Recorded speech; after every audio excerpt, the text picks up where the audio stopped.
Last lecture में हम लोगों ने एनर्जी स्टार्ट किया था। एसएचएम की एनर्जी कितनी होती है, क्या होती है, कौन कौन सी एनर्जी होती है एसएचएम जब हो रहा होगा, और उन एनर्जीज की वैल्यूज के बारे में थोड़ा सा हमने डिस्कशन किया था।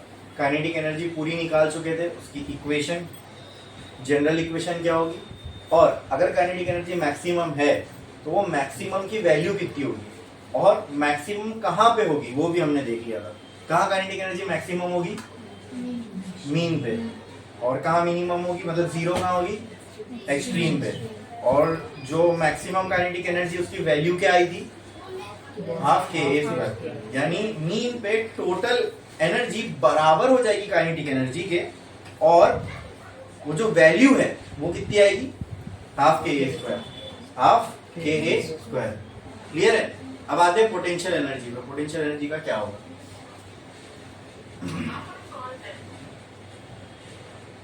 पोटेंशियल एनर्जी, अभी जो पोटेंशियल एनर्जी है कब कहाँ पे कितनी होगी वो हमें देखना है। ठीक है, तो जो पोटेंशियल एनर्जी होती है दोस्तों, ये बराबर होती है work done by conservative force के। यानी कंजर्वेटिव फोर्स अगर कोई है, ठीक है, जो मोशन हो रहा है उसमें, तो उसकी वजह से जो भी वर्क होगा, और work is a form of energy, वो वर्क पोटेंशियल एनर्जी कहलाएगा। ठीक है, तो मुझे आप बताओ वर्क डन का फॉर्मूला क्या होता है, फोर्स इनटू डिस्प्लेसमेंट, राइट। अब मैंने क्या कहा आपसे, पोटेंशियल एनर्जी बराबर होती है work done by conservative force. तो इसके अंदर जो फोर्स है ये कौन सा है, कंजर्वेटिव। क्या है, कंजर्वेटिव। और मैंने आपको बताया था एसएचएम के टाइम पे, जब हम स्प्रिंग मास सिस्टम पढ़ रहे थे, वहां पे जो स्प्रिंग फोर्स होता है वो कैसा है, conservative force, and it is an example of conservative force. यानी वो जो स्प्रिंग फोर्स था माइनस के एक्स, वो था एग्जांपल किसका, कंजर्वेटिव फोर्स का। बोलो क्लियर है, समझ में आया। हाँ, बढ़े आगे इसमें, बढ़े। लेकिन जो वर्क डन का फॉर्मूला है सिर्फ एफ एक्स नहीं होता है, वो एक्चुअली में होता है एफ एक्स कॉस थीटा। याद है, अरे याद है क्या नहीं, वर्क डन जो है ये डॉट प्रोडक्ट है फोर्स इनटू डिस्प्लेसमेंट का। तो हम बचपन से ये पढ़ते हुए आए हैं, लेकिन एक्चुअल जो वर्क का फॉर्मूला है वो ये है एफ एक्स कॉस थीटा। तो थीटा एंगल होता है बिटवीन एफ एंड एक्स। तो जितना भी आप पढ़ते हो उसमें ये थीटा की वैल्यू जीरो होती थी, इसके वजह से ये कभी लिखते ही नहीं थे, ये एफ इंटू एक्स डायरेक्ट लिखा करते थे आप लोग। ठीक है, लेकिन यहाँ पे हमने स्प्रिंग मास सिस्टम में देखा था, जिस डायरेक्शन में हम फोर्स लगा रहे हैं, ठीक है, उसके अपोजिट डायरेक्शन में मोशन हो रहा था, डिस्प्लेसमेंट उसके अपोजिट में था। ठीक है, इसलिए कंजर्वेटिव फोर्स की जो वैल्यू आई थी वो क्या आई थी, माइनस के एक्स बराबर, ये आई थी।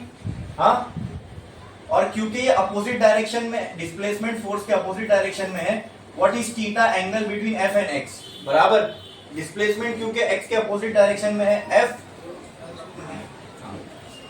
जो हम फोर्स अप्लाई कर रहे थे और जो डिस्प्लेसमेंट हो रहा था, वो दोनों एक दूसरे से क्या है, अपोजिट डायरेक्शन में। मतलब अगर फोर्स इस डायरेक्शन में लगा रहे थे हम, डिस्प्लेसमेंट इस डायरेक्शन में हो रहा था, तो इनके बीच में थीटा कितना होगा, 180। क्लियर है। तो कहना है right, minus k x into cos 180। हाँ, कॉस 180 क्या होगा, -1, वो माइनस ये माइनस प्लस, तो ये हो जाएगा के एक्स स्क्वायर। अरे बोलो क्लियर है। तो पोटेंशियल एनर्जी का अपने को फॉर्मूला क्या आ गया फिलहाल के लिए, के एक्स स्क्वायर। बोलो क्लियर है, समझ में आया। क्या मैं पोटेंशियल एनर्जी को ऐसा लिख सकता हूँ, डेल्टा यू, पोटेंशियल एनर्जी का सिंबल है, हाँ, is equal to k x square if x is very very very small. अगर ये जो डिस्प्लेसमेंट हो रहा है एसएचएम में, उसके अंदर एक्स की जो वैल्यू है, डिस्प्लेसमेंट जो बहुत छोटा है, क्योंकि एक्स वेरी हो रहा है ना। हमने देखा था कि ये मीन पोजीशन, ये एक्सट्रीम, यहाँ से यहाँ में एक्स क्या हो रहा है, वेरी हो रहा है, वेरी हो रहा है, बोलो वेरी हो रहा है। तो इसकी अगर हमने टोटल निकालना है तो वेरी हो रहा है, इसके लिए काम करते हैं हम लोग, छोटी सी एक्स की वैल्यू निकालते हैं, फिर उसको इंटीग्रेट कर देंगे। If x is very small, x can be written as dx। अगर x की वैल्यू बहुत छोटी है तो इसकी वजह से जो ये U की वैल्यू ये भी क्या हो जाएगी, पोटेंशियल एनर्जी की वैल्यू बहुत छोटी। तो आई कैन राइट डेल्टा U, ये बड़ा चेंज है, इसको भी मैं du लिख सकता हूं, बोलो हाँ। तो कैन आई राइट du बराबर के डेल्टा dx स्क्वायर, बोलो क्लियर हाँ। फोर्स इनटू ये ऊपर ही कर लेना चाहिए था मेरे को, यहाँ पे अपने को इंटीग्रेशन करने में दिक्कत आएगी।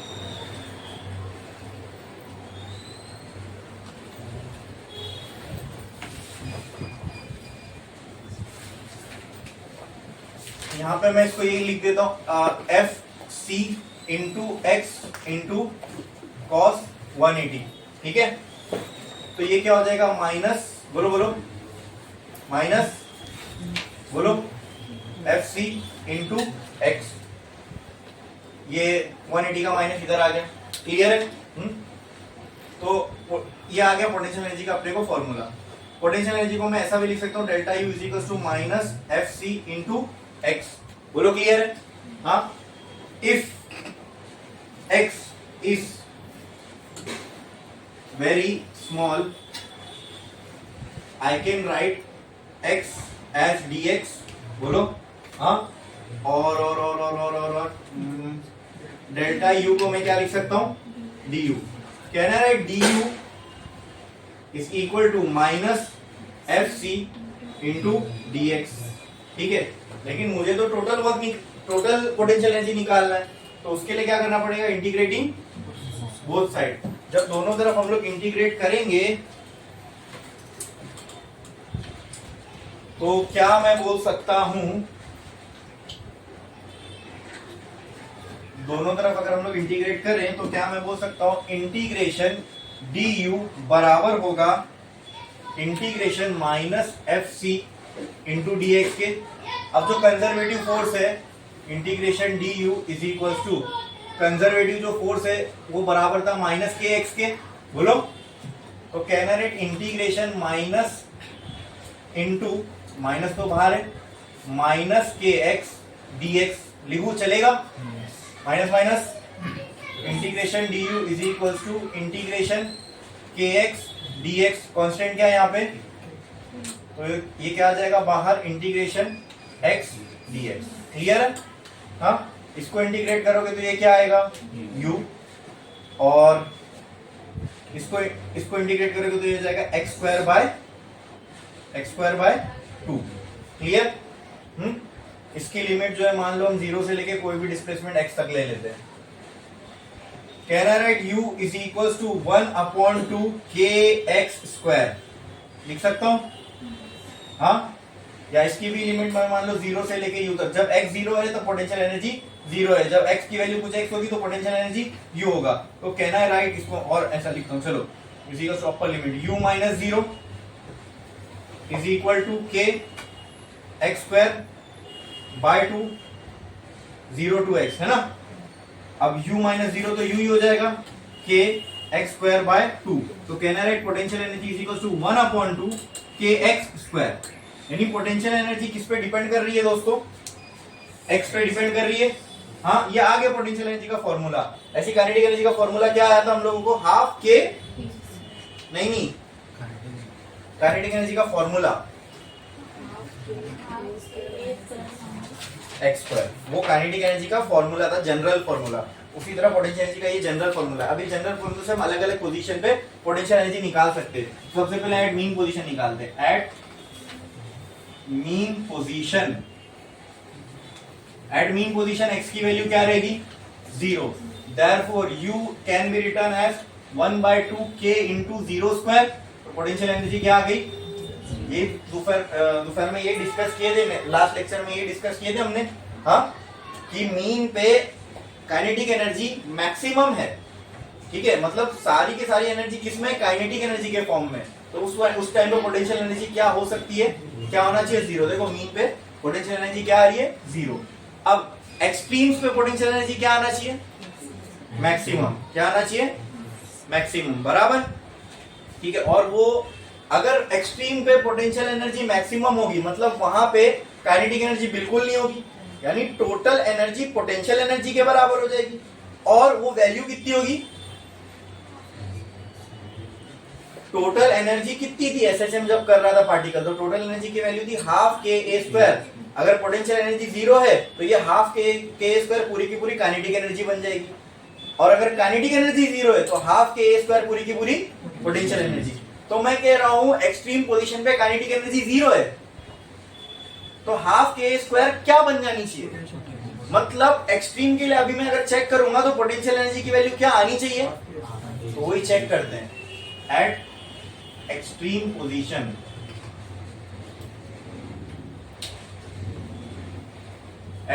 पोजीशन x क्या होगा, प्लस या माइनस a, तो कहना है u is equal to 1/2 k plus minus a square, plus करोगे तो भी a स्क्वायर आएगा, माइनस करोगे तो भी a स्क्वायर ही आएगा, तो u किसके बराबर हो जाएगा, हाफ के a स्क्वायर के। हाँ, तो जो हमने सोचे थे वही आ भी रहा है, ठीक है। टोटल एनर्जी पोटेंशियल एनर्जी के बराबर हो गई और इसकी वैल्यू कितनी है, k/। इसका मतलब मैं ये कह सकता हूं कि टोटल एनर्जी जो है एसएचएम में वो कितनी होगी, हाफ के स्क्वायर ही होगी। अब ये हाफ के स्क्वायर में से कुछ एनर्जी अगर मान लो पार्टिकल कहीं बीच में, मतलब ना मीन पे है ना एक्सट्रीम पे, कहीं बीच में है, ठीक है, तो भी अगर मैं पोटेंशियल और काइनेटिक दोनों को ऐड कर दूंगा तो टोटल एनर्जी कितनी आनी चाहिए, चलो करके देखते हैं। एट एनी रैंडम पोजीशन, अगर कोई रैंडम पोजीशन है तो वहां के लिए काइनेटिक एनर्जी का फॉर्मूला क्या होगा, half k a square minus x square. Potential energy का फॉर्मूला क्या होगा, हाफ के एक्स स्क्वायर। तो टोटल एनर्जी का फॉर्मूला क्या होगा, kinetic energy plus potential energy. बोलो इतना क्लियर है, हाँ। तो मुझे आप ये बताओ टोटल एनर्जी बराबर होगी, काइनेटिक एनर्जी कितनी है, half k a square minus k x square, ऐसा लिख सकता हूं क्या, ये काइनेटिक एनर्जी की जगह पे। बोलो, इसको एक काम करता हूं ऊपर लिखता हूं ज्यादा क्लैरिटी लगेगी। तो कहना है right, total energy is equal to half k a square minus x square, ये हो गई kinetic energy, plus potential energy half k x square. बोलो क्लियर है, हाँ। तो इसको मैं ऐसा लिख सकता हूं के ए स्क्वायर। चलो पहले एक काम करता हूं, टीई इज इक्वल टू 1/2 मैंने कॉमन ले लिया बाहर दोनों में से, हाँ। अंदर क्या क्या बचा, के ए स्क्वायर, अंदर क्या बचेगा, के इंटू ए, इसको मैं डायरेक्ट लिख दूं चलेगा, के a square minus k x square, और यहां क्या बचेगा, प्लस के एक्स स्क्वायर। क्या बच रही है total energy, half k a square. अब तो मैंने कोई मीन और एक्सट्रीम लेके नहीं चला था, तो एट एनी रैंडम पोजीशन निकाला, जो के की वैल्यू है, जो पी की वैल्यू पुट किया, टोटल एनर्जी कितनी आ रही है। हाँ, तो देखो, चाहे ये पोटेंशियल एनर्जी हो चाहे काइनेटिक एनर्जी हो, ठीक है, जहां पोटेंशियल एनर्जी मैक्सिमम वहां काइनेटिक एनर्जी जीरो, तो टोटल एनर्जी पूरी बन गई पोटेंशियल एनर्जी, और कितनी आ गई, के ए स्क्वायर। यानी पूरे एसएचएम में टोटल एनर्जी कितनी है, हाफ के ए स्क्वायर। आई बात समझ में, क्लियर है, पक्का। अगर हम, अब ये डिपेंड करता है कि हम कहां पे देख रहे हैं, अगर एक्सट्रीम पे देख रहे हैं तो वहां पे काइनेटिक जीरो, ये सारी की सारी हाफ के ए स्क्वायर क्या बन जाएगी, पोटेंशियल एनर्जी, बराबर। Total energy became potential energy. अगर हम मीन पे देख रहे हैं तो ये हाफ के ए स्क्वायर पूरी की पूरी क्या बन जाएगी, काइनेटिक एनर्जी, क्योंकि वहां पोटेंशियल एनर्जी जीरो होती है, मीन पे पोटेंशियल एनर्जी जीरो होती है। बोलो क्लियर है, समझ में आया, पक्का, हाँ। छापो इसको जल्दी, छापो, इसका ग्राफ देखेंगे, छापो जल्दी।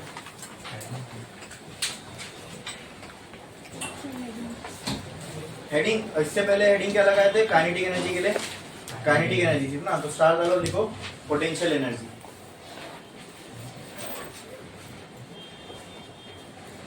या काइनेटिक एनर्जी में थोड़ा सा ऐड कर दो, काइनेटिक एनर्जी इन एसएचएम, यहां पे भी ऐड कर दो पोटेंशियल एनर्जी इन एसएचएम, तो काइनेटिक एनर्जी की भी एक जनरल इक्वेशन आई थी, फिर मीन और एक्सट्रीम पे हमने वैल्यू निकाले थे, वो इक्वेशन यूज करके। अब इसी तरह पोटेंशियल एनर्जी की एक जनरल इक्वेशन आई, फिर मीन और एक्सट्रीम पे हमने वैल्यू निकाले, वो इक्वेशन को यूज करके। ठीक है, छापो जल्दी।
हो गया लिख के। अब आते हैं इसके ग्राफ पे। एक लाइन छोड़ो, स्टार डालो, लिखो graph of energy for SHM. Graph of energy for SHM. Graph of energy for SHM. अब मान लो दोस्तों कहीं एसएचएम हो रहा है, ये उसकी मीन पोजीशन, ठीक है, ये क्या उसकी मीन पोजीशन, ये है पॉजिटिव एक्सट्रीम पोजीशन, ठीक है, और ये है नेगेटिव एक्सट्रीम, ये है पॉजिटिव एक्सट्रीम पोजीशन और ये है नेगेटिव एक्सट्रीम पोजीशन। यहाँ पे x की वैल्यू क्या होगी 0, यहाँ x की वैल्यू क्या होगी प्लस ए, यहाँ x की वैल्यू क्या होगी माइनस ए। इतना क्लियर है?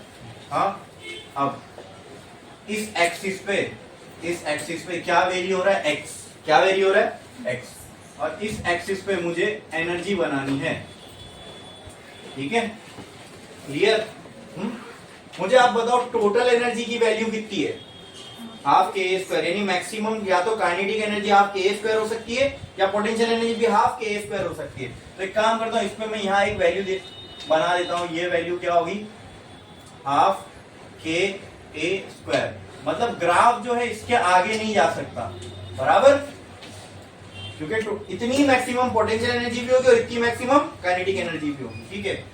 अब यहां पे जो एक्सट्रीम पोजीशन की वैल्यूज है वो लिखेंगे, यहां पे जो पॉजिटिव एक्सट्रीम की वैल्यू है वो लिखेंगे, और मीन का तो ऑलरेडी है ही है, ठीक है।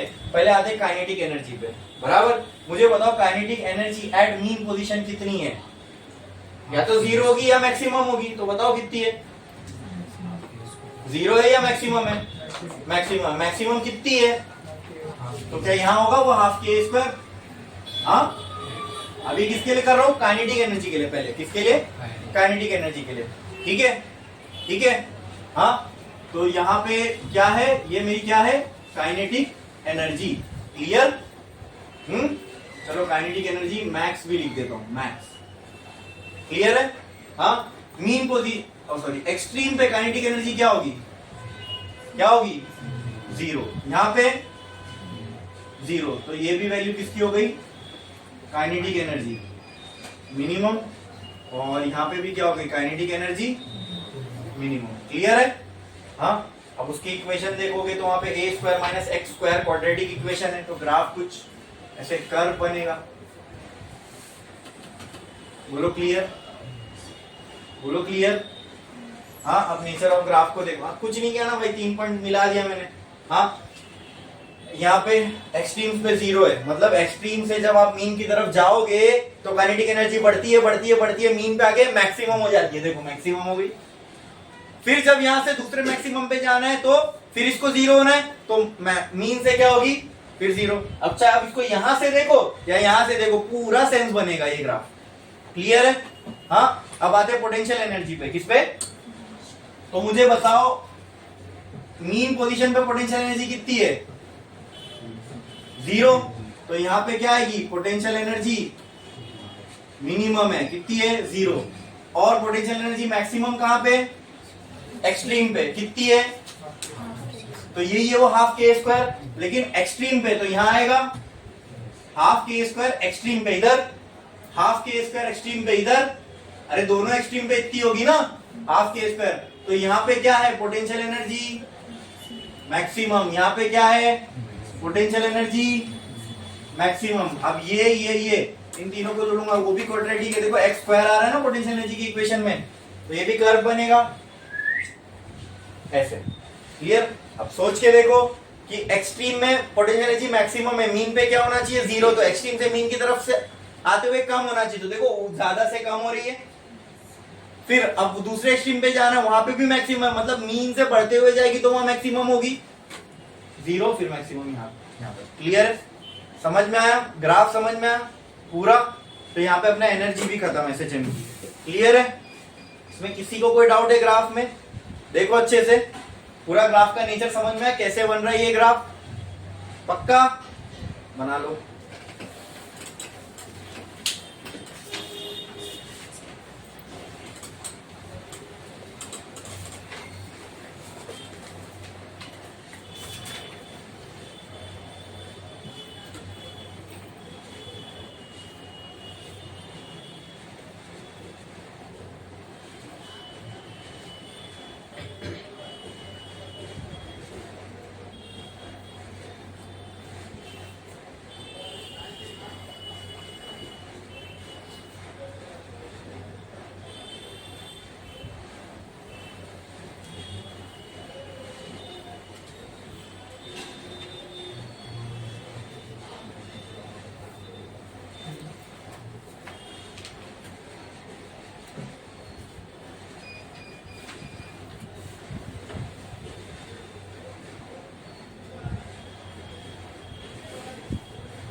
हो गया लिख के?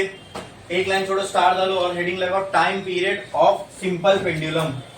Time period of simple pendulum, time period of simple pendulum, और ब्रैकेट में लिखना कैपिटल टी। निकालने क्या जा रहे हैं हम लोग? Time period. टाइम पीरियड किसी भी चीज का हो, उसका मतलब एक साइकिल में जो टाइम लगा वो, और उसको हम किससे डिनोट करते हैं?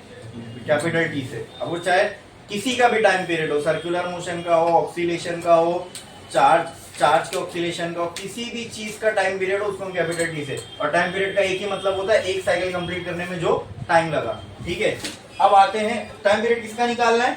सिंपल पेंडुलम का। अब इसमें भी थोड़ी थोड़ी चीजें हैं जो हमको जान लेना बहुत जरूरी है। ये वॉल है, इससे मान लो मैंने एक पेंडुलम हैंग किया। इस पेंडुलम को मैंने इनिशियली एक बार यहाँ पे फोर्स लगा के खींचा और छोड़ दिया। ठीक है, ये ऐसे ऐसे ऐसे ऐसे ऑक्सीलेट कर रहा है कि नहीं? बोलो, ये मीन पोजीशन है, ये ऑक्सीलेट कर रहा है।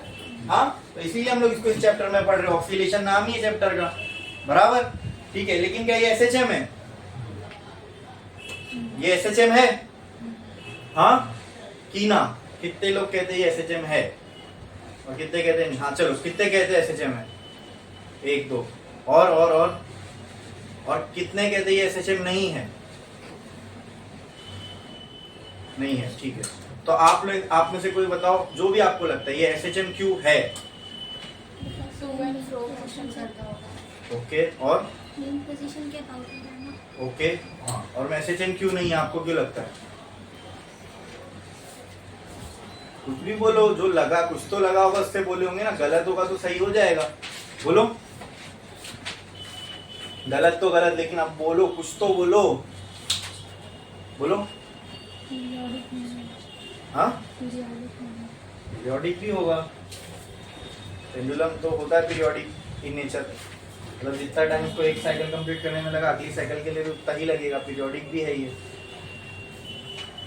अब तक तो हम लोग ने एस्टैब्लिश किया ही नहीं कि एसएचएम है या नहीं। अब मैं से पूछ रहा हूँ, बोलो जावेद, कुछ तो बोलो। गलत जो सोचे, तुम्हारा थॉट प्रोसेस बताओ ना कि तुमको ये लगा होगा सर कि इस वजह से है। बोलो। और किसी को लगता है कुछ? तो देखो, ये है ना, ये डिस्कस नहीं होता।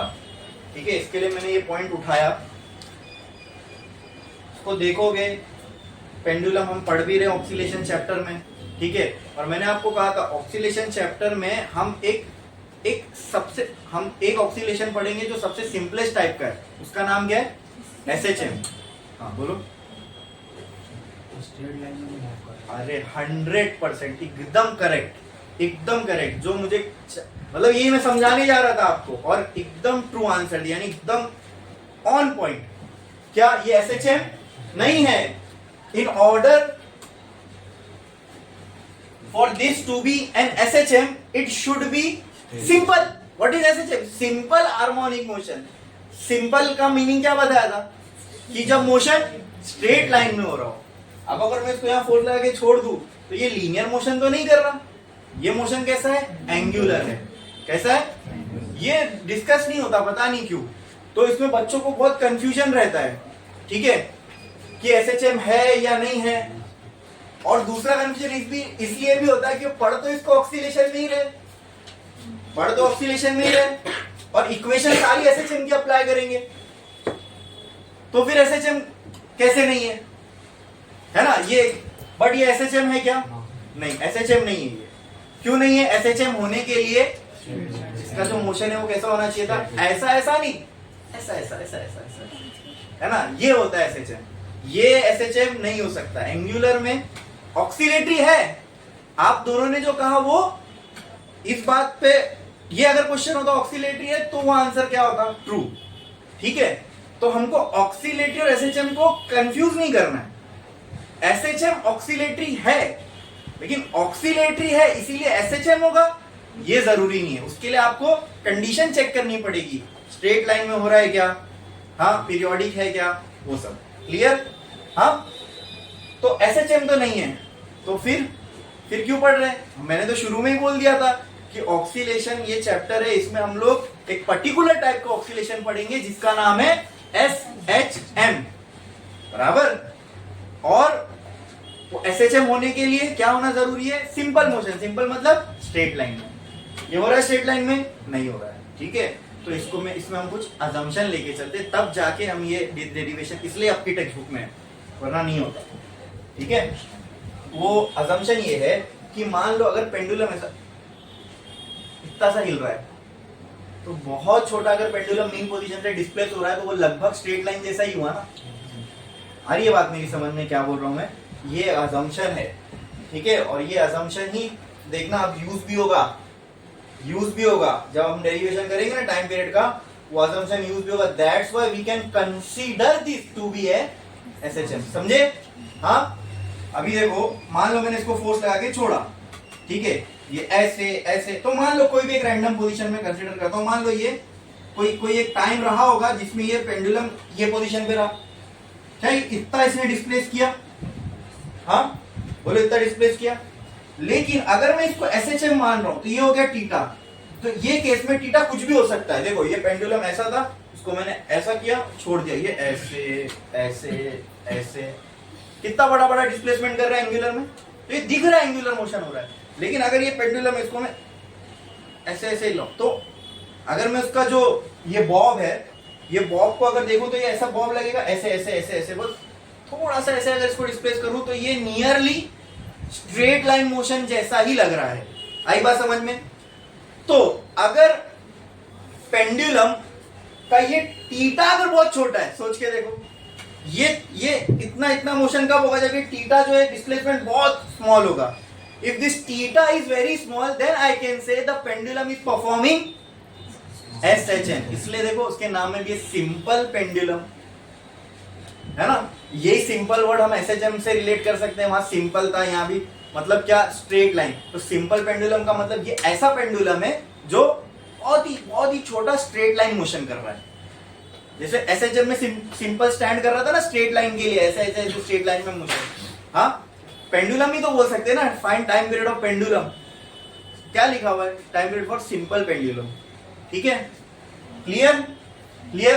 तो बनाने टाइम तो मैं ये बड़ा ही बनाऊंगा, लेकिन दिमाग में रखना है, इसलिए टेक्स्ट बुक में दिखेगा भी नहीं कि इतना सा है, डिस्प्लेसमेंट अच्छा खासा बड़ा दिख रहा है, लेकिन ये माइंड में होना चाहिए। एक्चुअली में जो यहाँ पे इसको हम इस चैप्टर में पढ़ इसलिए रहे हैं क्योंकि ये एसएचएम है, और ये एसएचएम तभी होगा जब ये बहुत स्ट्रेट लाइन मोशन करेगा।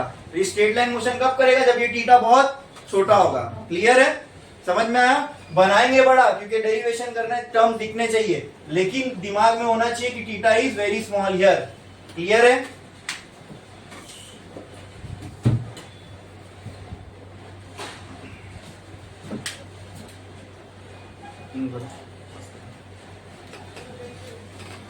तो ये हो गया अपना वॉल, ये हो गया बॉब, और मान लो हमने इस बॉब को इस साइड पे लेके गए, ठीक है। लेट से ये स्ट्रिंग की जो लेंथ है जिससे ये बॉब लटका हुआ है, इसकी लेंथ को हमने मान लिया L, और इसको हमने कुछ दूर यहाँ लेके गए थीटा एंगल पे और छोड़ दिए।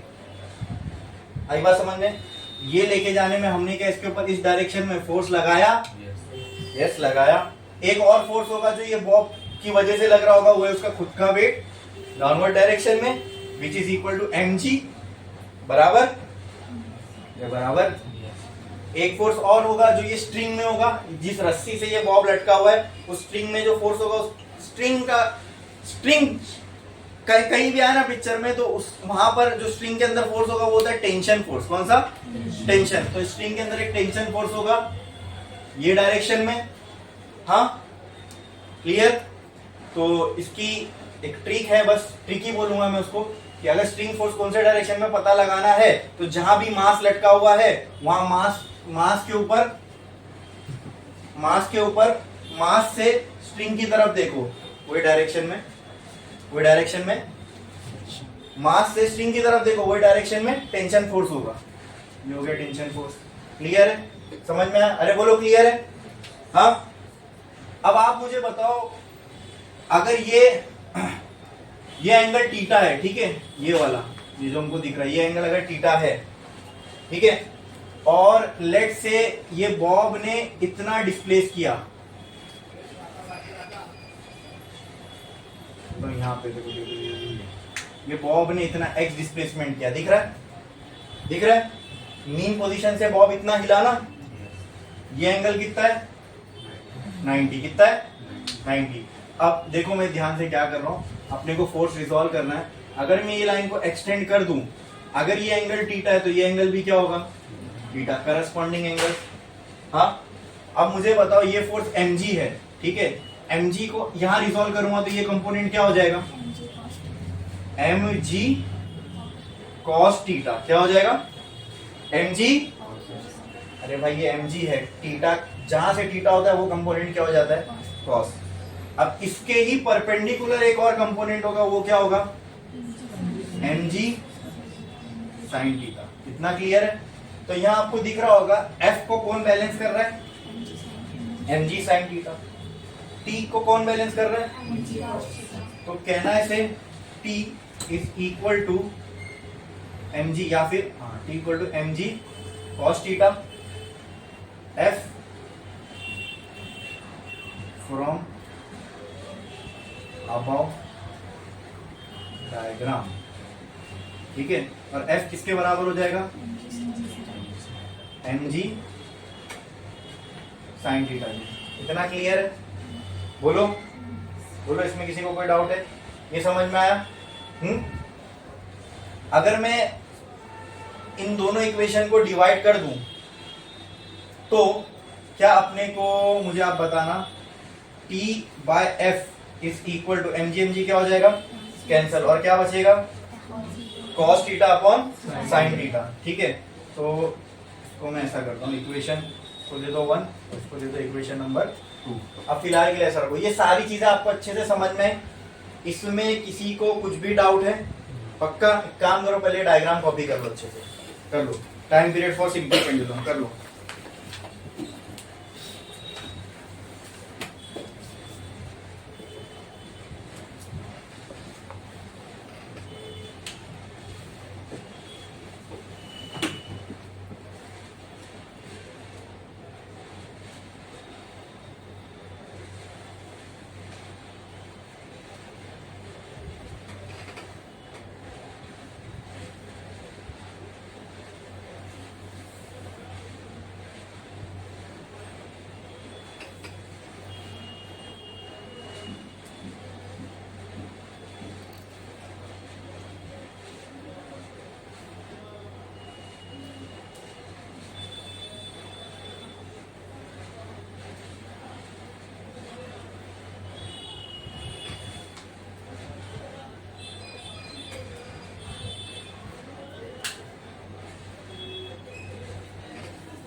बना लिए?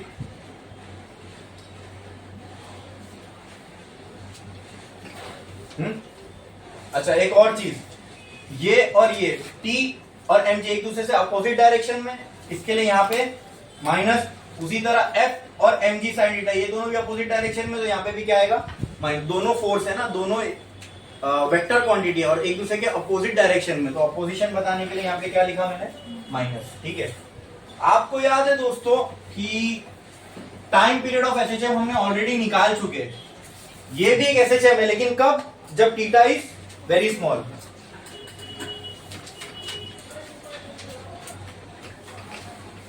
पेंडुलम विल परफॉर्म एसएचएम, ठीक है, if theta is very small, ठीक है।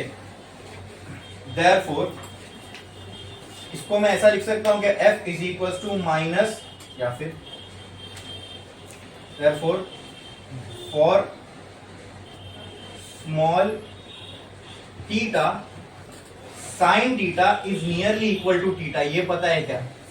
हाँ, जैसे sin 0 की वैल्यू क्या होती है 0, साइन 0 की वैल्यू क्या होती है, मतलब sine theta is nearly equal to theta, जो थीटा की वैल्यू वही आंसर में आ गई। तो अगर थीटा बहुत ज्यादा छोटा है तो साइन का जो भी टर्म होता है वो क्या आता है, थीटा के बराबर। तो इनमें से कौन सी इक्वेशन में साइन का टर्म आ रहा है, बोलो। तो हमारे लिए ये इक्वेशन यूज करना ज्यादा बेनिफिशियल होगा। तो चलो ये वाली इक्वेशन यूज करते हैं। I can write F is equal to minus m g theta. अरे बोलो क्लियर है, क्लियर है, इसमें किसी को कोई डाउट है? अच्छा, अब ये वाला ट्राइंगल ले लो, ये और ये, इसमें ये L लेंथ है, ये X है और ये एंगल क्या है, थीटा। अब आप इसको इमेजिन करो, अगर इसको मैंने X यहां से बनाया हूं, लेकिन ये X जो है ये इधर पे ही है, इसको मैंने बहुत लार्ज वो कर दिया बताने के लिए, वरना तो ये बहुत छोटा सा ऐसा डिस्प्लेसमेंट करेगा ना। ठीक है, तो ये लेंथ X हो गई। इसे मान लो ये था पेंडुलम, ठीक है, ये थोड़ा सा ऐसे यहाँ पे मूव हुआ, तो ये डिस्टेंस क्या हो गया, X, और ये L बराबर, अरे बराबर, और ये एंगल क्या हो जाएगा 90, ये एंगल 90, और ये तो थीटा ही है। अब वहां मैंने बहुत ऊपर बनाया इसलिए वो X जो है ऐसा दिख रहा है। आई बात समझ में कि यहाँ पे इतनी लेंथ छूट गई ऐसा लग रहा है, लेकिन ये X यही है। क्लियर, समझ में आया? अरे समझा क्या नहीं, बोलो। हाँ, तो थीटा की जगह पर क्या मैं ये लिख सकता हूँ, मुझे यहाँ पे बताओ, साइन थीटा बराबर क्या होगा, नहीं यहाँ पे अगर इसके लिए अगर मुझे साइन थीटा निकालना है तो क्या होगा,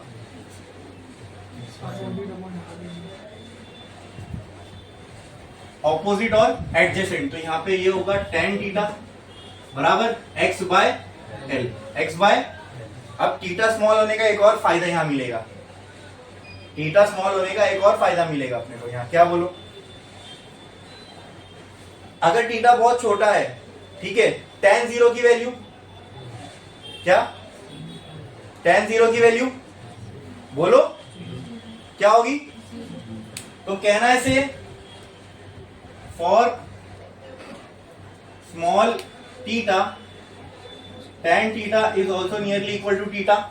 हाँ, या फिर आप ये रिलेशन भी बहुत सुने होंगे, tan theta is nearly equal to sin theta for small angle. और अगर इसकी जगह फिर मैं sin थीटा भी x बाय लिख सकता था, बराबर। लेकिन भाई ये तभी ट्रू है जब थीटा बहुत छोटा हो, और ये हम स्टैब्लिश कर चुके हैं थीटा बहुत छोटा है। इसलिए मैंने कहा था ये मालूम होना जरूरी है कि सिंपल जो पेंडुलम है वो एसएचएम नहीं है, उसको हम कंसीडर कर रहे हैं एसएचएम, और वो एसएचएम कंसीडर होने के लिए क्या स्मॉल होना चाहिए, थीटा, और वही हमको देखो सारी हेल्प कर रहा है, वरना डिराइव नहीं हो पाएगा हमारा रिलेशन। ठीक है, या तो आप इसको ऐसा कर सकते हो, स्मॉल एंगल के लिए tan थीटा बराबर होता है sin थीटा हो गया x by L, and for small angle sin theta is nearly equal to theta, वो करो। या फिर डायरेक्टली tan थीटा के लिए हम लोग tan theta is nearly equal to theta, तो कहना है right theta here will be equal to x by L. अरे बोलो हाँ, इस इक्वेशन में पुट करो तो कहना है right f is equal to minus m g x upon L. ठीक है, ठीक है, यहां पे जो फोर्स है ये हमने अप्लाई किया, लेकिन रिस्टोरिंग फोर्स जो होगा वो कौन सा होगा, वो रिस्टोरिंग फोर्स याद है एसएचएम का क्या था, माइनस के एक्स के बराबर।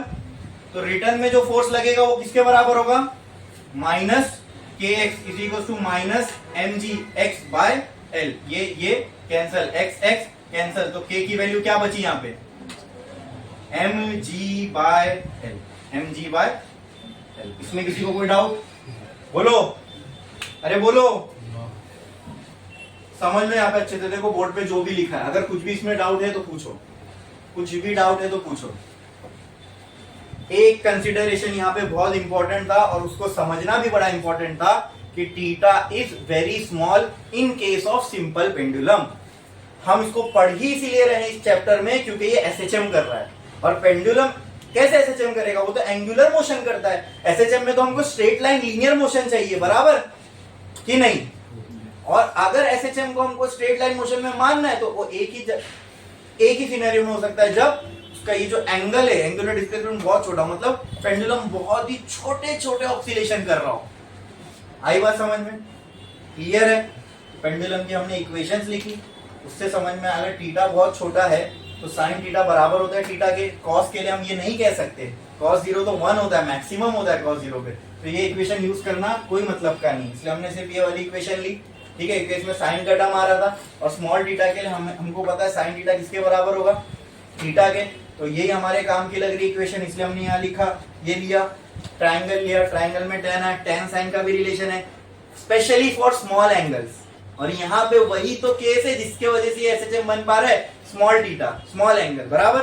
तो स्मॉल एंगल के लिए tan theta is also equal to theta, तो वहां थीटा की जगह क्या आ गया, x/l, इसमें हमने पुट किया, f की वैल्यू आई, ठीक है, f की जगह -kx पुट किया, ठीक है, जो रिस्टोरिंग फोर्स होता है एसएचएम के अंदर, k की वैल्यू आई। क्या हमने ऐसे, क्या ये एसएचएम है, क्या ये एसएचएम है, यस, अरे है ना, हमने कंसीडरेशन कर ली ना पहले ही, pendulum will perform SHM if theta is very small, तो यहाँ थीटा वेरी स्मॉल है, तो क्या ये एसएचएम है, यस। तो क्या एसएचएम के टाइम पीरियड का फॉर्मूला मैं यहाँ यूज कर सकता हूँ, यस। तो एसएचएम के टाइम पीरियड का फॉर्मूला क्या था, 2 पाई √k/m, ये तो एसएचएम का है, लेकिन हमें टाइम पीरियड निकालना है सिंपल पेंडुलम का, सिंपल पेंडुलम के लिए जो k की वैल्यू है ये यहाँ पे पुट कर दो, तो कहना है t is equal to 2 pi √mgl into m, ये m बचा, ये m कैंसिल, तो t बराबर हो जाएगा 2 पाई √g/l, खत्म, आ गया। ये होता है time period of simple pendulum. Clear, क्या हो गया, क्लियर, समझा, छापो।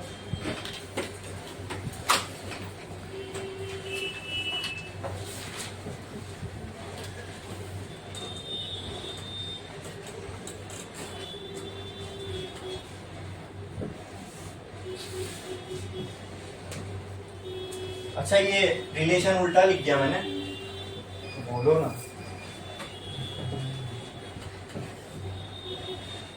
k/m नहीं आएगा, इधर क्या आएगा, ये बराबर है 2 बाय, अंदर क्या था, m/k, तो t can be written as 2 pi √m, k की जगह mg/l, ये m कैंसिल, l ऊपर गया, t is equal to 2 pi √l/g।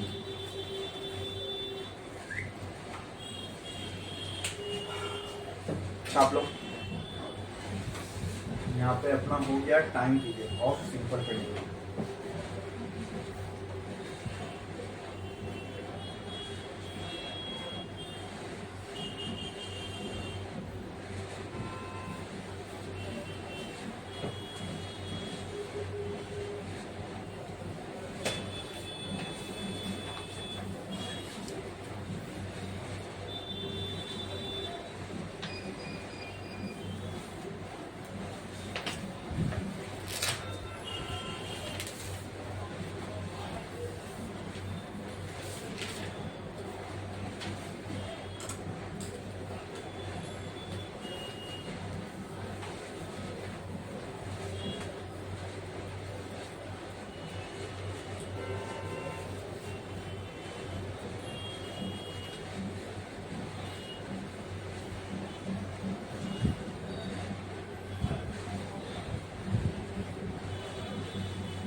हो गया लिख के? हाँ, नेक्स्ट टॉपिक जो अभी हम लोग देखने वाले हैं दैट इज सेकेंड्स पेंडुलम। लिख दो सेकेंड्स पेंडुलम, बहुत छोटा सा टॉपिक है, ठीक है। ऐसा पेंडुलम जिसका टाइम पीरियड 2 सेकेंड हो, क्या हो?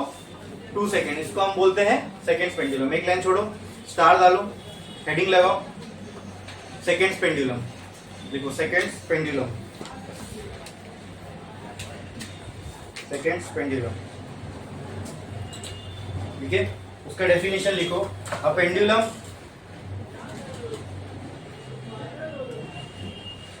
which has time period equal to 2 seconds, which has time period equal to 2 seconds is called as seconds pendulum, is called as seconds pendulum, called as seconds pendulum।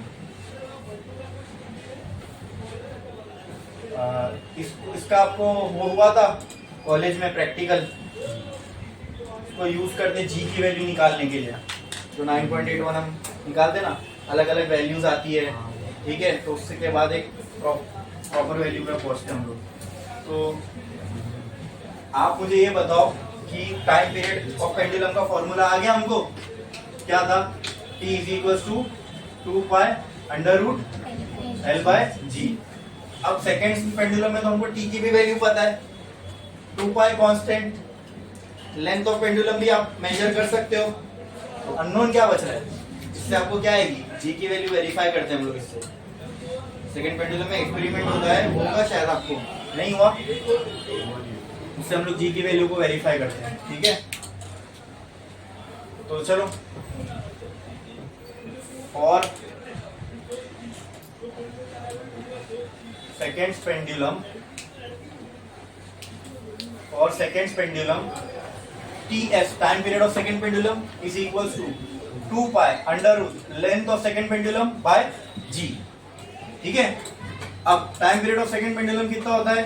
2 second is equal to 2 pi under root, मैं लिख देता हूं यहाँ पे, time period of second pendulum is 2 second, ठीक है। LS by ji, 2 cancel, यहाँ क्या बचेगा? 1। उसको लग रहा है 0 बचेगा, हाँ, नहीं तो नहीं समझ में आता, एक काम करो, यहाँ 2 रहने दो, यहाँ 2 रहने दो, 2 को यहाँ फेंक दो। 2/2 is equal to pi under root LS by G. Clear है? इतना ये कैंसिल होके क्या बचा? 1। यहाँ क्या बचेगा? Pi under root LS by g. Both side क्या कर दो? Square, squaring both side. So 1 का square is equal to pi का स्क्वायर, फिर under root LS by g the whole square. Clear?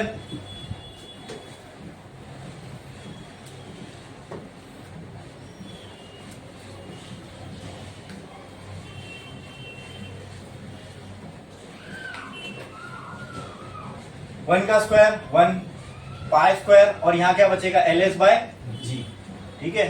तो G can be written as pi square into LS, ठीक है।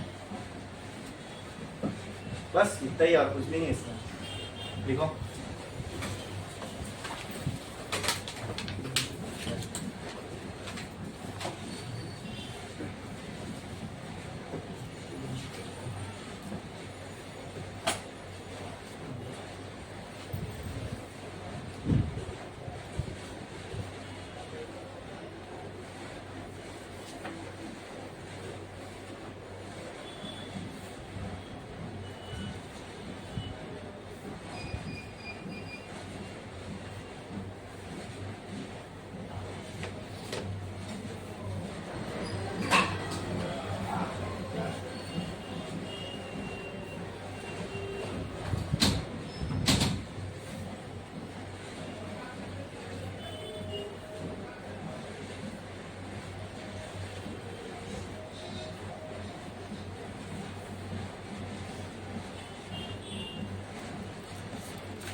हो गए।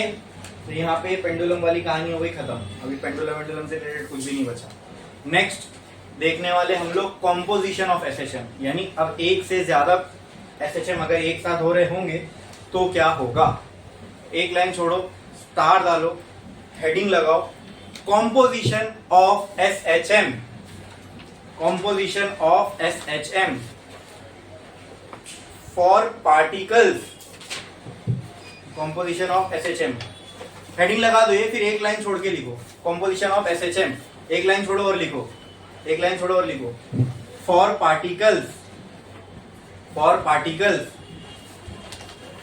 moving along same path, for particles moving along same path, for particles moving along same path and having same time period, and having same time period, moving along same path and having same time period।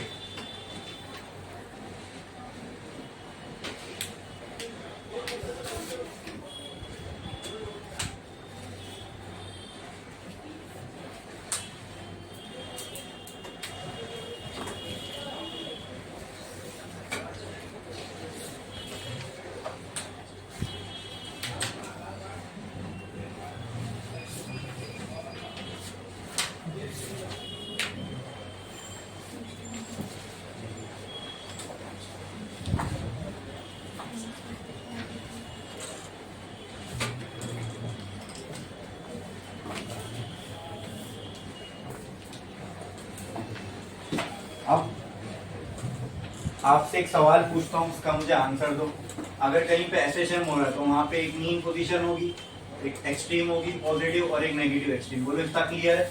हाँ, let's say यहाँ mean पे कोई एक particle था, mean position पे कोई एक particle था, इसको हमने फोर्स लगाया राइट साइड में, ठीक है। अब फोर्स अप्लाई किया और छोड़ दिया, जैसे वो स्प्रिंग मास सिस्टम था, ठीक है, स्प्रिंग मास सिस्टम था, उसको हमने मीन पोजीशन से डिस्प्लेस किया, ठीक है। तो उसकी इक्वेशन क्या हो जाएगी? x equal to a sine omega t।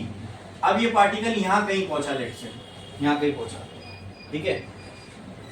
अब इस पार्टिकल पे हमने फिर से एक बार फोर्स लगाया, तो क्या इसका भी कुछ डिस्प्लेसमेंट होगा?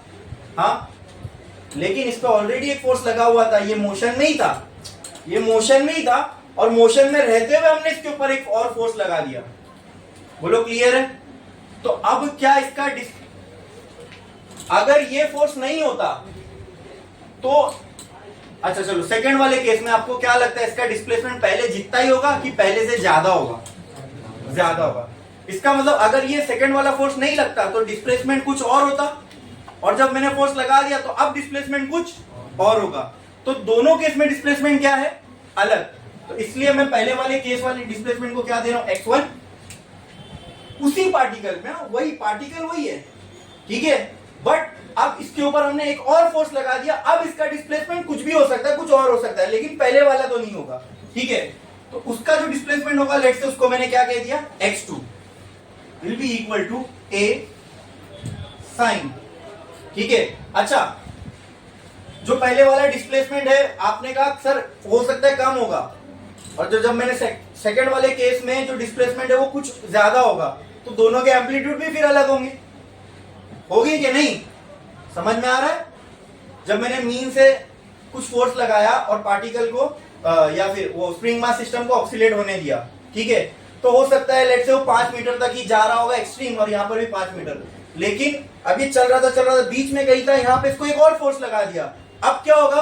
अब ये जितना जाने वाला था उससे ज्यादा आगे जाएगा, मतलब अब इसके एक्सट्रीम पोजीशन भी चेंज हो गई। तो यहाँ पे क्या मैं बोल सकता हूँ, ये भी a1 और ये a2 होगा।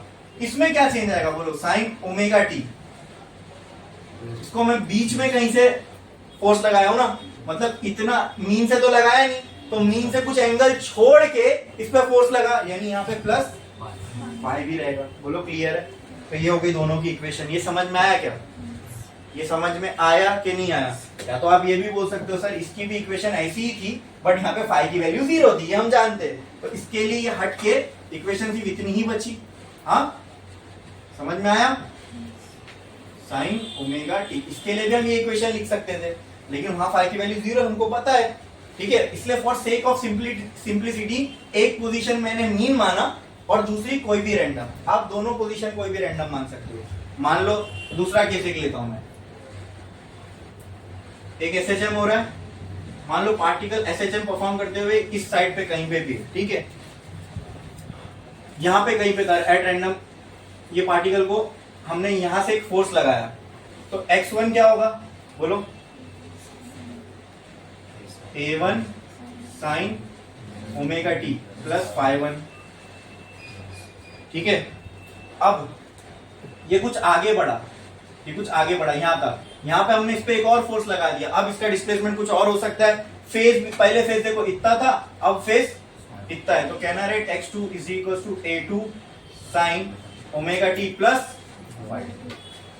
यहां पर भी मैं फाइ लिख सकता था, बट यहां वाला फाइ जीरो ही होने वाला है, इसलिए हमको फाइ का एक ही टर्म आया। बोलो क्लियर है? बोलो क्लियर है? ये समझ में आया? अब देखो मैं ना मेरे तरीके से बताता हूँ, फिर अपन टेक्स्ट बुक का तरीका करेंगे। ठीक है, इक्वेशन दोनों में सेम ही आएगी। मैं बजाय इसको एनालिटिकली सॉल्व करने के अपन इसको ग्राफ में प्लॉट करते हैं। ठीक है, वेक्टर के फॉर्म में देखते हैं। चलो, डिस्प्लेसमेंट है ना, तो वेक्टर के फॉर्म में रिप्रेजेंट कर सकता हूं मैं। पहले x1 को रिप्रेजेंट करते हैं।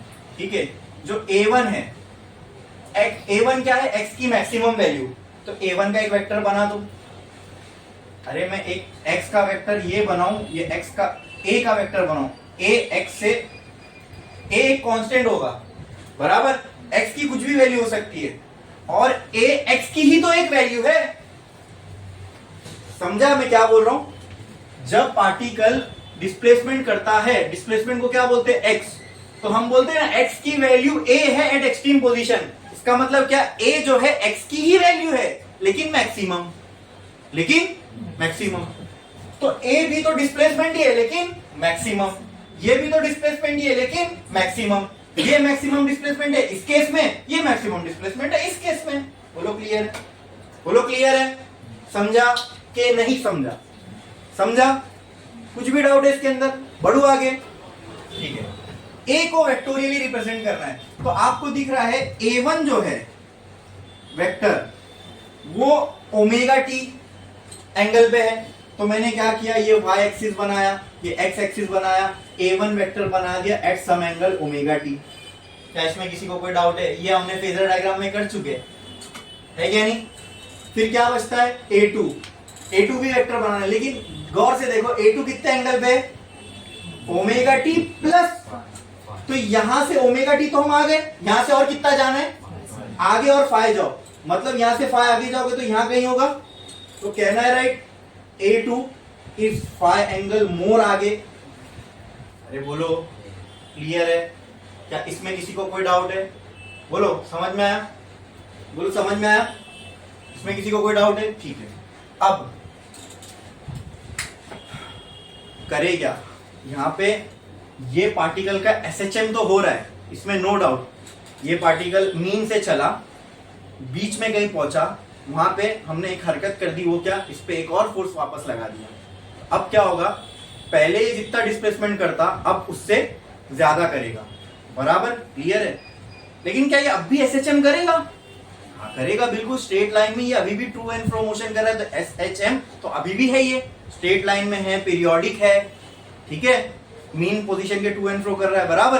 ठीक है, लेकिन दोस्तों अब SHM है, परफॉर्म कर रहा है, ये यही पार्टिकल वही है, लेकिन डिस्प्लेसमेंट इसके दो आ रहे हैं। समझ में आ रहा है? पार्टिकल वही है, एक डिस्प्लेसमेंट मीन वाली पोजीशन की वजह से, मीन वाली पोजीशन पे जो फोर्स लगाए थे उसकी वजह से, एक डिस्प्लेसमेंट जो बीच में फोर्स लगाए थे उसकी वजह से। क्या ये बात आपको समझ में आई? बोलो बोलो, समझा कि नहीं समझा? अरे बोलो, समझा कि नहीं समझा? जैसे मान लो ये बुक है, इसके ऊपर अभी कुछ वजन पड़ रहा है, ये सिर्फ मार्कर का। कुछ टाइम तक मैंने इस पे सिर्फ मार्कर रखा, तो कुछ टाइम तक इस पे सिर्फ मार्कर का वजन लग रहा होगा, फोर्स लग रहा होगा। अब मैंने ये भी रख दिया, ठीक है। अब मार्कर प्लस, तो अगर मुझे इसके ऊपर लगने वाला फोर्स निकालना है तो मेरे को क्या करना पड़ेगा? इन दोनों फोर्सेस को ऐड करना पड़ेगा, इसको ऐड करना पड़ेगा। ठीक है, इसी को बोलते हैं प्रिंसिपल ऑफ सुपरपोजिशन। क्या बोलते हैं? ये हमने इलेक्ट्रोस्टैटिक में भी देख चुके हैं। हाँ, जब एक चार्ज रहेगा उसके साथ बहुत सारे चार्ज है, तो ये सब चार्ज इस पे फोर्स लगाएंगे, सबकी वजह से इसके अकेले पे जो फोर्स लगेगा उसको हम कैसे लिखते थे? Total force equal to F1 F2 F3। समझ में आ रहा है कि नहीं? मतलब कोई वेक्टर क्वांटिटी जब एक ही जगह पर जैसे डिस्प्लेसमेंट एक वेक्टर क्वांटिटी है, ठीक है। अब यहाँ पर दो डिस्प्लेसमेंट हो रहा है, तो अभी मुझे नेट डिस्प्लेसमेंट निकालना है पार्टिकल का कितना होगा। क्या क्या निकालना है? तो नेट डिस्प्लेसमेंट को मैं रिजल्टेंट डिस्प्लेसमेंट भी बोल सकता हूँ। क्या बोल सकता हूँ? रिजल्टेंट। क्या बोल सकता हूँ? यानी दोनों के वजह से जो मिल के एक डिस्प्लेसमेंट होगा वो, जैसे यहाँ दो फोर्स लग रहे थे, दोनों के से मिलके जो एक फोर्स लगेगा वो होगा नेट फोर्स। क्या होगा? Net force. आई बात समझ में? क्लियर है? तो यहाँ पे दो डिस्प्लेसमेंट हो रहा है पार्टिकल का, यानी एक x1 की वजह से और एक x2 की वजह से, यानी एक F1 फोर्स की वजह से, एक F2 फोर्स की वजह से। तो मुझे तो एक ही इक्वेशन चाहिए, SHM की एक ही इक्वेशन चाहिए। तो एक इक्वेशन कैसे मिलेगी जब मेरे पास दो डिस्प्लेसमेंट है? तो दोनों को ऐड करके, बस सिंपल है। इसी को हम क्या कहते हैं? Principle of. जब भी ये सिनेरियो हमारे पास प्रकट होता है कि दो वेक्टर क्वांटिटी है अलग अलग और उन दोनों का नेट, सुन लो, क्या नेट इफेक्ट निकालना है। क्या निकालना है? मतलब दोनों मिलके क्या करेंगे। तो वहां पे हम कौन सा प्रिंसिपल यूज करते हैं? Principle of superposition.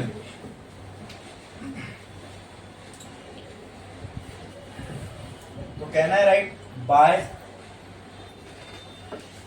Principal of superposition net displacement is equal to x1 plus x2। तो मैं x नेट को रिजल्टेंट डिस्प्लेसमेंट बोल रहा हूं। कुछ गलत कर रहा हूं क्या मैं? हाँ, नहीं, रिजल्टेंट बोल रहा हूं। बोलो क्लियर है? बोलो क्लियर है? हाँ, समझ में आया? समझ में आया? ठीक है, ठीक है। तो एक काम करते हैं, ये A1 था, ये A2 था, क्लियर। इनका रिजल्टेंट क्या इन दोनों के बीच से निकलेगा? हाँ, तो ये हो गया रिजल्टेंट R, ये हो गया रिजल्टेंट R। अब जब ये रिजल्टेंट निकल रहा है तो ये कुछ एंगल भी बना रहा होगा A1 से और A2 से। तो हम किसी एक से एंगल कंसीडर कर लेते हैं। लेट से ये, चलो इसको यहां नहीं बनाता हूं, इसको और सिंपल करता हूं मैं, और मजा आएगी। इसको है ना, इसको मैं सिंप्लीफाई कर देता हूं। ये ऐसा, मतलब A1 को मैंने कर दिया हॉरिजॉन्टल, तो A2 कुछ ऐसा हो जाएगा। हाँ, क्लियर? ठीक है। ये दोनों के बीच में जो एंगल है वो क्या है? फाई है। ये हो गया रिजल्टेंट, ये हो गया रिजल्टेंट R। और लेट से ये हॉरिजॉन्टल से कुछ एंगल बना रहा है, डेड एंगल भी, लेट से डेल्टा। वो एंगल को मैंने नाम दे दिया डेल्टा। क्या नाम दे दिया? अगर आपने 11th में वेक्टर्स पढ़े हो तो उसमें एक लॉ था जिसको बोलते हैं parallelogram law of vector addition. दो वेक्टर है, उनके बीच में एक वेक्टर है, वो उनका रिजल्टेंट वेक्टर। तो रिजल्टेंट का फॉर्मूला क्या होता था? Under root A1 square plus A2 square plus 2A1 A2 cos theta. अब यहाँ पे जो थीटा है उसकी जगह पर, थीटा क्या होता है? हॉरिजॉन्टल से एंगल रिजल्टेंट का, और यहाँ पर हॉरिजॉन्टल से एंगल क्या है? डेल्टा। क्या है? ये समझ में आया? नहीं, sorry, theta was the angle between two vectors. तो यहाँ पे वो एंगल बिटवीन टू वेक्टर क्या है? फाई। क्या है? फाई। तो R की इक्वेशन आ गई, A1 square plus A2 square 2A1 A2 cos phi. और अगर मुझे ये cos फाई चाहिए तो इसका फॉर्मूला होता है, सॉरी, ये फाई चाहिए, फाई एंगल, तो इसका फॉर्मूला होता है फाई इज इक्वल टू, बोलो याद है? मेरे को भी याद है। हाँ,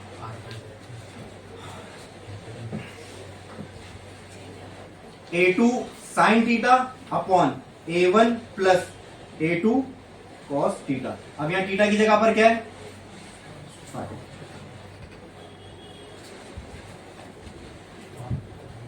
तो आप एक काम करो, सिर्फ इसको देखकर x की इक्वेशन बनाओ। इसको देखकर x की इक्वेशन बनाओ। x क्या था? x की इक्वेशन कैसे बनती है? x की इक्वेशन x नेट की, ओ सॉरी, ये r नहीं होगा, ये x नेट ही होगा। क्या होगा?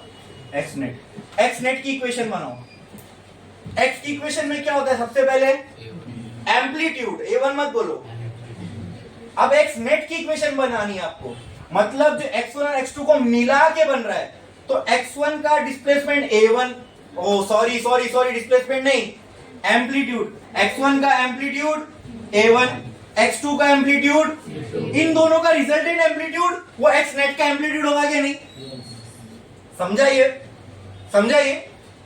x1 का एम्पलीट्यूड a1, x2 का एम्पलीट्यूड a2। तो इन दोनों का रिजल्टेंट एम्पलीट्यूड x नेट का एम्पलीट्यूड होगा, वो कितना है, यहां पे वो कितना है, अरे बोलो, a1 और a2 का रिजल्टेंट एम्पलीट्यूड कितना है, तो क्या यहाँ r आएगा, हाँ, फिर SHM की इक्वेशन है तो यहां आ जाएगा साइन। बोलो क्लियर, अरे बोलो क्लियर। अगर ये डायग्राम में इसको बनाओ तो क्या ये ऐसा बनेगा, R डेल्टा, ये क्लियर है, ये क्लियर है। तो R कितने पर है, x से, omega t plus delta, omega t plus delta, ये हो गई इसकी ओमेगा टी प्लस डेल्टा, ये हो गई इसकी x से वैल्यू, किससे वैल्यू, पूरी x से। क्लियर है, समझ में आया। जैसे यहां पर हम लोग पार्टिकल की डिस्प्लेसमेंट की इक्वेशन निकालते थे, a sine omega t plus 5 पूरा इक्वेशन के टर्म्स में, उसी तरह अब दो SHM एक साथ हो रहे हैं, एक x1 और एक x2, एक ही पार्टिकल पे दो बार हमने फोर्स लगाया, तो क्या हुआ, पहले फोर्स की वजह से x1 डिस्प्लेसमेंट करेगा, वो एक SHM, दूसरी बार उसी पे जब फोर्स लगाया तो उसकी वजह से जो SHM करेगा वो सेकेंड वाला डिस्प्लेसमेंट x2। अब इन दोनों दो डिस्प्लेसमेंट हो रहे एक ही पार्टिकल के, लेकिन हम लोगों को तो SHM की इक्वेशन निकालनी है, और SHM की इक्वेशन कितनी, एक हो सकती है, बराबर। तो x1 की वजह से और x2 की वजह से जो डिस्प्लेसमेंट हो रहा है, उन दोनों डिस्प्लेसमेंट की वजह से जो एक नेट डिस्प्लेसमेंट होगा वो कितना होगा, x1 प्लस x2, x1 का एम्पलीट्यूड a1, x2 का एम्पलीट्यूड a2। बोलो क्लियर है, बोलो क्लियर है।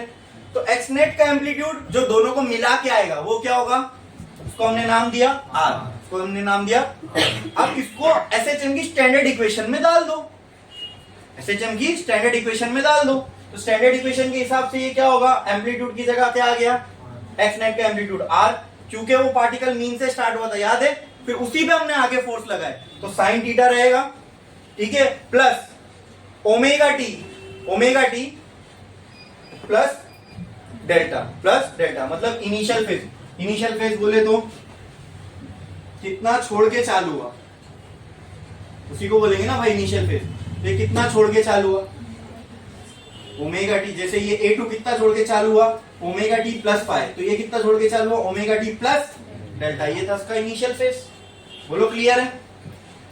ये आपको किसकी इक्वेशन आ गई, एक्स नेट की, किसकी, इसको लिखो, कॉम्पोजिशन ऑफ SHM लिखा आपने, हाँ, ये जो भी मैंने लिखा है लिखो।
ये आप लिखो। इसके बाद हम लोग टेक्स्ट बुक मेथड देखने वाले हैं कॉम्पोजिशन ऑफ SHM का।